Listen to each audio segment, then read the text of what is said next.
자, 이번 시간에는 자, 패턴, 수정, 그 다음에 그 외에 배치, 삽입, 형식 뭐 여러 가지에 대해서 한번 알아보도록 할게요.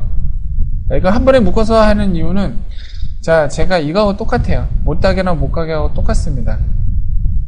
여기 있는 패턴이나 수정에 있는 것들은 오토캐드에서는 정말 많이 중요하게 쓰던 것들이에요. 스케치상에서는 적어도.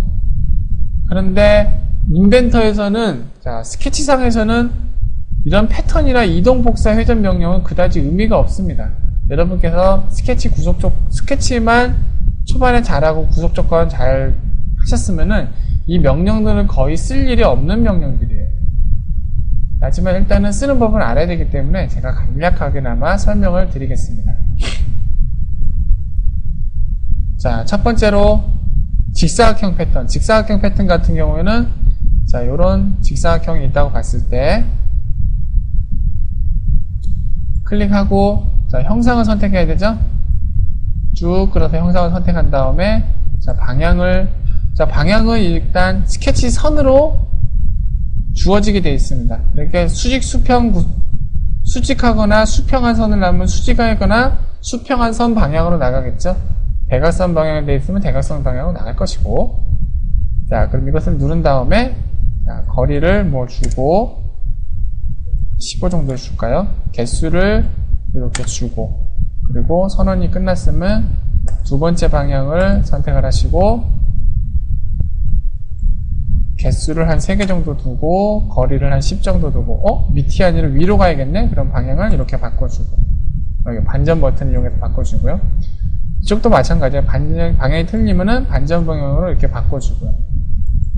그리고 자, 여기는 이렇게 확인을 하시면은 그냥 되겠지만 억제를 해가지고 패턴 요소 중에 하나 빠져야겠다 싶으면은 억제를 해서 이 녀석들을 억제를 시켜주면은 이 녀석들은 자, 구성선으로 바꿔서 프로파일 요소에 자, 포함되지 않습니다.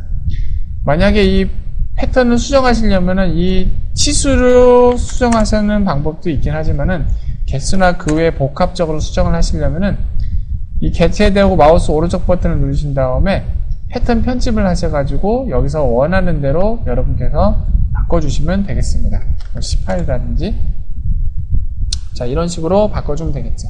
패턴 삭제를 할 때는 말 그대로 여기서 마우스 오른쪽 버튼을 누른 다음에 패턴 삭제를 누르면 됩니다.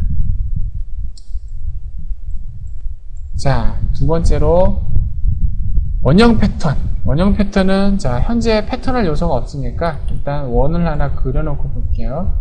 원형 패턴도 마찬가지예요. 선택한 다음에 형상을 선택하고 중심축이 될 점을 선택한 다음에 360도에 대해서 몇 개가 나눠지겠다. 이런 식으로 제어를 하면 됩니다. 억제는 마찬가지로 누르면은 이 요소는 억제가 되게 되겠죠. 자, 이런 식으로 자, 원형 패턴도 이렇게 하면 되는 거고요.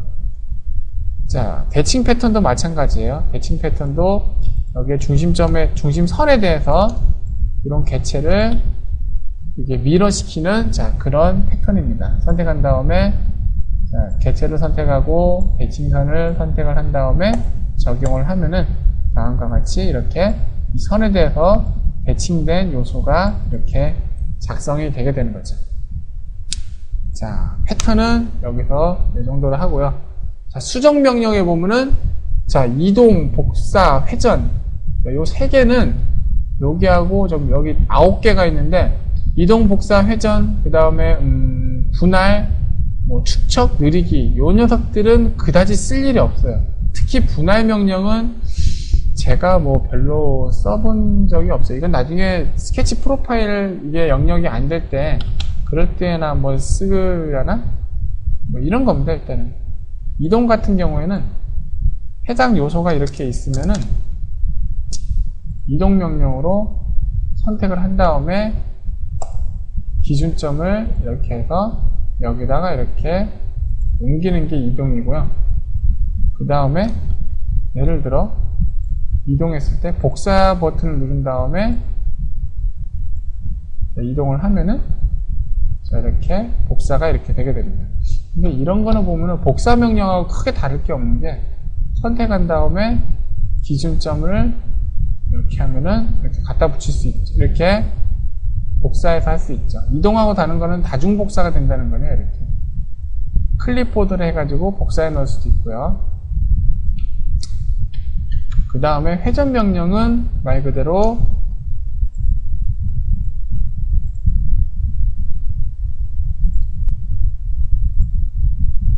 선택을 해서 중심점에 대해서 선택한 중심점에 대해서 자, 구속 조건이 있으면 구속 조건까지 제거한 다음에 이렇게 각도를 줘서 자, 회전을 시키는 자, 그런 명령입니다.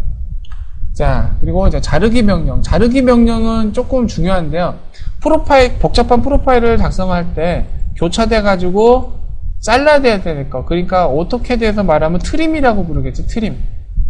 근데 인벤터에서의 자르기 명령은 좀 많이 쓰임새가 있는 게 트림도 되고 삭제도 됩니다. 그러니까 단일선을 이렇게 삭제도 되고요. 삭제하는 것도 되고 이렇게 교체하는 선을 이렇게 자르기로 이렇게 잘라낸 트림하는 이런 명령도 하게 됩니다. 그러니까 오토캐드 트림처럼 그 옵션은 복잡하지 않은데 옵션은 복잡하지 않지만은 자르기 명령을 이용해 가지고 그 단순하게 탁탁탁탁 잘라주는 자, 이런 역할을 이렇게 수행을 할 수가 있습니다. 좀 편리해요, 하다 보면은. 그리고 연장은 자, 이 선 같은 게 이 개체까지 오다가 말았었던 거. 그러니까 어떻게 들어가면 익스텐드죠. 뭐 짧게 말하면 여기 끝점을 잡아다 쭉 끌어가지고 여기다 붙여버려도 상관은 없지만은 뭐 가끔가다 연장 명령으로 해당 선을 선택하면은 이 요소까지 이렇게 연장이 됩니다. 그래서 계속 선택하면은 계속 연장이 되게 되겠고요. 자, 분할 같은 경우에는 아까 그림에 내온 대로 한번 해볼까요? 이게 어떻게 보면은 스케치 프로파일 분할할 때 좀 중요한 명령이 될 수도 있겠는데, 자, 이렇게 돼 있는 상태에서 스케치 프로파일을 분할하면은 분할이 안 돼요. 그죠? 나는 요 안에 걸 하고 싶은데, 그럴 때 분할 명령으로 자, 분할한 곡선을 이렇게 선택을 하면은 자, 얘네들이 자동으로 이렇게 잘리면서 프로파일 영역을 이렇게 나눌 수가 있게 되겠죠. 자, 축척 명령은 말 그대로 자, 스케일입니다. 스케일 명령인데 이렇게 스케일이 됐을 때 축척 명령으로 자, 개체를 선택하고 그 다음에 기준점을 선택을 하면은 이렇게 쭉쭉 늘어날 수 있습니다. 축척 개수를 한 이 정도로 하면은 2배로 이렇게 늘어날 수 있겠죠. 근데 구속 조건은 풀려버리는 그런 경향입니다. 그러니까 이동, 복사, 회전, 축척 요 녀석하고 느리기 요것들은 보면은 구속 조건이 깨진다는 그런 단점이 있어요. 그래서 웬만하면 사용하면 안 되는 것들 중에 하나입니다. 느리기도 마찬가지죠. 느리기도 선택해서 기준점을 잡고 이렇게 쭉 느리면은 이렇게 늘어나겠네요. 이거는 구속 조건이 그대로 유지가 되네요. 자, 그리고 옵셋 간격 띄우기. 오토캐드에서는 옵셋이라고 부르는 것인데, 예를 들어 30짜리 요게 있으면은 자, 간격 띄우기 명령으로 이렇게 간격을 띄울 수가 있습니다. 그리고 오토캐드보다 조금 좋은 것 중에 뭐냐면은 이런 게 저기 이어져 있는 선이 있으면은 간격 띄우기로 자, 이렇게 이어져 있는 선을 한 번에 이렇게 띄울 수 있죠. 근데 간격 띄우기도 자, 옵션을 여기서 마우스 오른쪽 버튼 한 다음에 자, 루프 선택을 체크 해제하면은 각각의 하나만 선택해서 자, 계속을 해가지고 이렇게 쭉쭉 늘려가지고 자, 간격 띄우기를 할 수가 있죠. 간격 띄우기는 구속 조건이 붙어 있기 때문에 자, 늘어난 대로 똑같이 이렇게 반응을 하게 됩니다. 이렇게 구속 조건이 늘 돼 있어요. 그러니까 오토캐드처럼 간격 띄우기만 하고 끝나는 게 아니라 늘 이런 구속 조건이 붙어 있다는 것이 좋은 점 중에 하나입니다. 자, 배치는 나중에 탑다운 설계를 할 때 이럴 때 우리가 하게 될 거니까 그냥 넘어가고요. 삽입에 보면은 이미지와 엑셀 시트에 있는 점과 그 다음에 오토캐드 파일 삽입이라고 되어 있는데 이것도 그다지 중요하지 않습니다. 그리고 오토캐드 파일 삽입도 보면은 여러분이 그 쓰시는 게 보면은 오토캐드 파일에 그러니까 주로 여기에 그 부품 그릴 때 프로파일 불러오기가 귀찮아 가지고 오토캐드에서 바로 불러오신 경우가 있는데 오토캐드에 있는 프로파일을 바로 불러오게 되면은 딴 건 다 좋아요. 딴 건 다 좋은데 구속 조건이 다 깨져서 나오거든요. 구속 조건이 하나도 붙어 있지 않습니다. 그러니까 예를 들어 구속 조건 추정이 없어진 상태로 이렇게 들어오게 돼요. 그래가지고 막 이 프로파일도 막 지 멋대로 움직이고요. 치수와 구속 조건을 일일이 따로따로 또 한번 작성을 해줘야 된다는 그런 단점이 있습니다. 그래서 기존의 오토캐드 데이터에 미련이 많으신 거는 저거 좀 알겠습니다만은 어차피 인벤터로 전형을 하시려면은 오토캐드에 있는 데이터는 그 부득이한 경우를 빼고는 웬만하면 새로 작성을 하시는 것을 좀 권장을 드릴게요. 자, 예를 들어서 뭐 여기는 오토캐드 데이터를 불러온다고 했을 때 보면은 이 녀석도 각각의 치수가 있을 거 아니에요. 컨트롤 C, 컨트롤 V로 불러오면 되는데 얘가 또 각각의 치수가 있을 거 아니에요. 그죠? 근데 이 치수가 다 깨져서 온다는 게 문제죠. 처음부터 다시 넣어줘야 됩니다. 치수를. 그리고 구속 조건도 주어져 있지 않기 때문에 아마 얘들도 각각의 원들도 이렇게 따로따로 움직일 거예요. 그러니까 인벤터로 설계 전형을 하시는 분들은 기존에 있는 오토캐드 데이터가 아깝긴 하지만 그 차라리 불러오시는 것보다는 새로 그리시는 게 좀 더 속편하실 겁니다.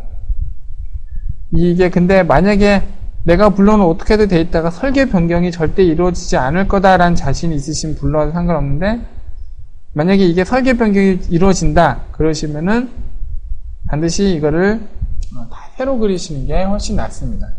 그리고 팁을 하나 좀 알려드릴게요. 자, 여기서 보면은